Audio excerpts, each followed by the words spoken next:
Okay, sorry. Just need a minute. What I love the progression and like the confidence with the kids. And it like this was very like it looked very homemade. It looked early 2000s, like just computer. Like I remember, being in the computer room with just like older like electronics, and just like DIY, like crafty, homey, like, and I don't know how to express that like any other way, but I don't know if that was intentional, but like I like that it felt like a home video. There was chaos to it. There wasn't professionalism. It wasn't polished. You didn't whip the kids into shape and train them how to act. You taught them how to play, and it was just so fun. I love the progression, that unfolding of the child who's like looking to their parent, their leader, their front man, and is looking at them and just like, they're probably mimicking, they're like probably nervous. Like you see the full spectrum of the human emotion in so many different ways. Every kid was different in how they progressed, and I love that. It was one of my favorite things when I was in OT. I just loved watching children grow up. It's one of my favorite things about my nieces and nephews. It's just one of my favorite things about kids. Like it's just fascinating. It's one of my favorite things about my own self-reflection journey. Like when I think about my life and who I was as a child and who I've become, like I'm really proud of me. And so I hope everyone's like really proud of themselves. I hope Michael, Eileen, and Christian and everyone involved, I hope that their inner child is super proud of themselves. It's a big thing I've been working on. A lot of this journey, in healing, spirituality, a lot of it's been an inner child journey. It makes me understand why I, in a way, I attracted OT. Like OT, as miserable as I was in that in that field, taught me a lot. It was a huge gift of wisdom that it gave me that I have been able to now apply to myself. I get to self-parent. That's like been a huge gift. Knowledge is a self-parenting tool that I think is fabulous. Art is a self-parenting tool, but what's even better is you see parents parenting in just this really fun way. This is like a play model that like I wish was encouraged more in schools. Like there's so much symbolism what this represents and what the parents are doing. They're including their children in their creative process. The air, the wind, it's a windswept world, okay? Like air, Gemini, like, and everyone's afraid because like what's going on? Again, leaders leading people that are afraid. Hey, we can have like a better world. We can play, we can be safe, we can have fun, things can be taken care of. Which is what that's like sexy masculinity, like that's what we're fucking talking about when it's like provide, protect, like make sure the fucking world is fun. Inner child, make sure the world is safe to imagine, to play. Art is play, and it's like they shouldn't be embarrassed about them learning how to like let loose, and like you saw them once they finally let go, you see like it's just beautiful, and you know that was able to happen because of the love being like poured into them. It's just like it's really cute. It's so cute. Like the kids look so happy, they look like they had so much fun. I bet that was just a beautiful bonding experience, like therapeutically, like well fucking done. And I don't mean that condescendingly. I really don't.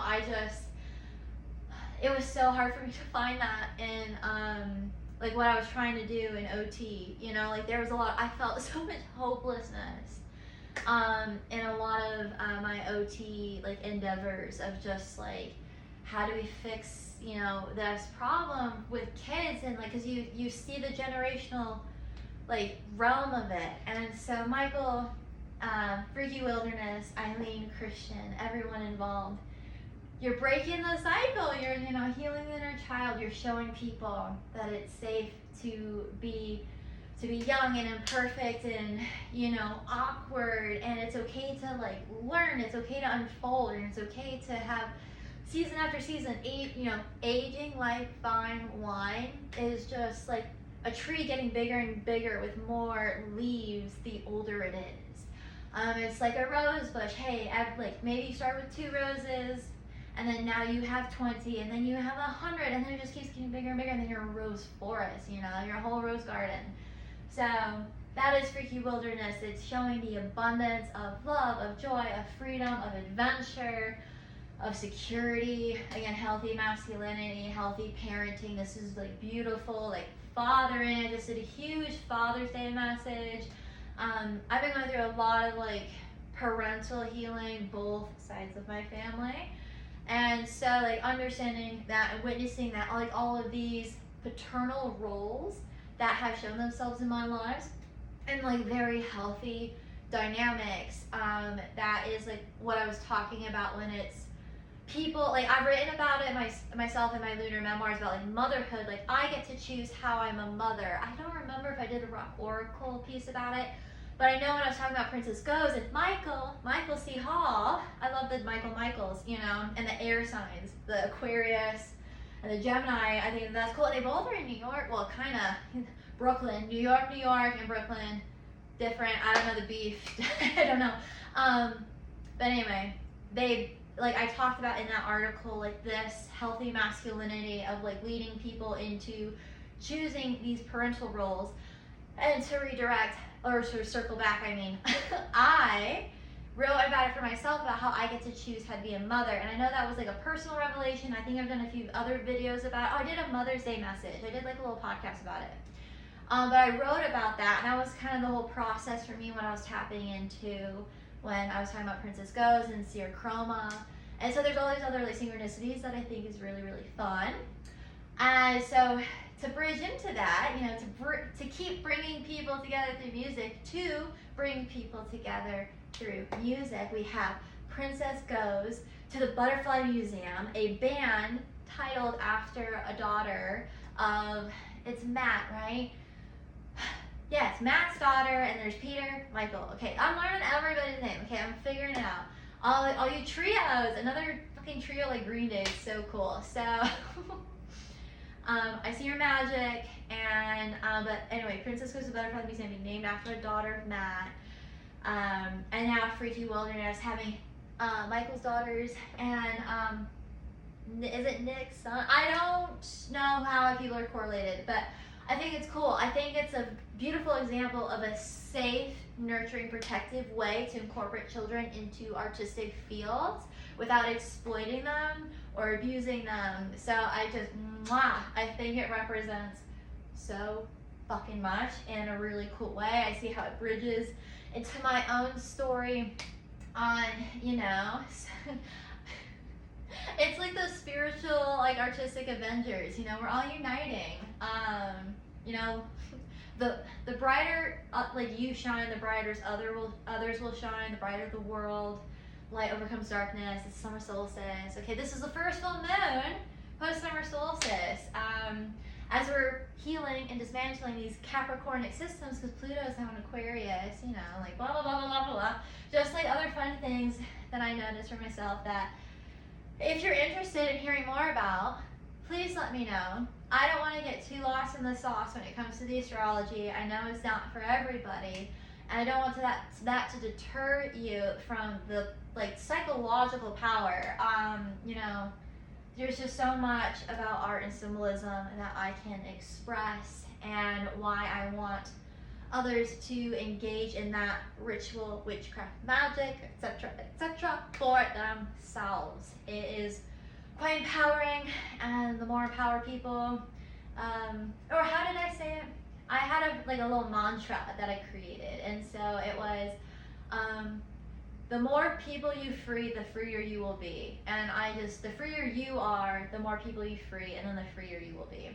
So you free yourself and you free others through freeing yourself, and then that frees you more, and then it frees more, and it frees more, it frees more. Freedom is 250 America, right? I'm an American, so it's about Independence Day.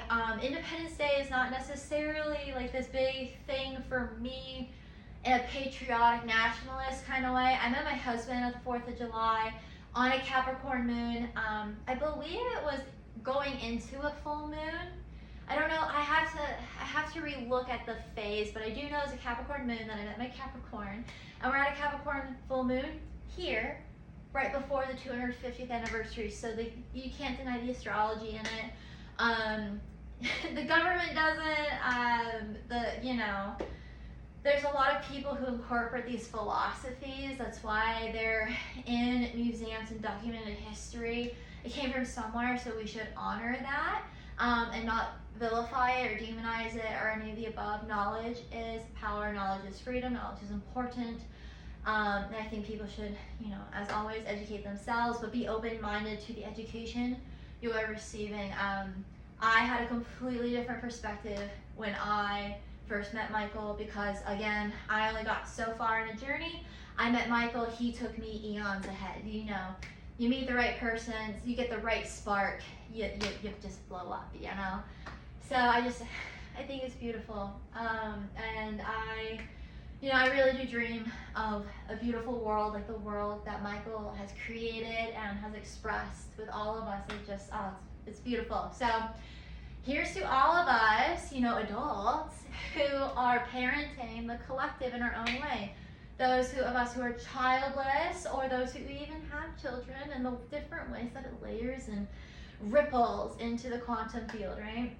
I think that we have a lot of nurturing spirits present, and I really do look forward to a much brighter future. So my Independence Day, my freedom is all related into this release of Capricorn and this connection to Capricorn and Saturn. That is not to be, it's a complicated expression, but please do not be afraid, right? They say that in the Bible quite often, so please do not be afraid of what it is that all of this represents, this change happening. It's for something really, really cool, and if we can all start getting excited about it, I think that energy can really shift and turn the wheel. So with that, thank you for drinking some moon juice. Much, much, much love, everybody. Michael, thank you for asking me to review your music video and giving me an exclusive look. It was an absolute delight. Looking so forward to writing the article and getting it to Jason just in the nick of time so he can publish it for the release tomorrow on the 30th. So beautiful. Anyway, with that, take care, everybody. I don't remember if I've ever created. Oh, yeah. Hold on. I gotta get better at saying it. I can write it, but live deliciously, love authentically, and always stay weird. I'll get better. Thank you. Take care, everyone.